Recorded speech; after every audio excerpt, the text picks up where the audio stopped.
these stools fall over, which they do frequently, they start to break. And I always keep these frames because I figured there's got to be a fun project that we can build with them. It occurred to me that we can repurpose these or upcycle them for a better purpose. So for example, on the wall over here, I designed and built filament racks out of the base of these stools. I basically cut the legs of the stool to the right length, 3D printed different kinds of mounts to hold them against the wall. I only need 2 of these because I don't really have more than 8 or 10 spools of filament at a time. So I figured we can probably convert more of these into a coat rack.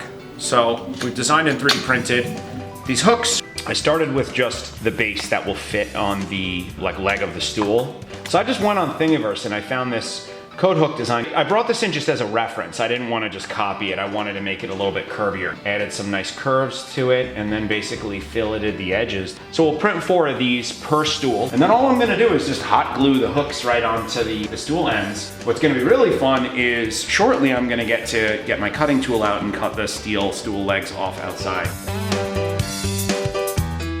So we've got a bunch of really awesome 3D printing classes and laser cutting classes scheduled over the summer. These classes will go over the basics of using the software, the equipment. Definitely visit thedae.com for information on our summer programs or pay us a visit at our open house, and I hope to see you this summer.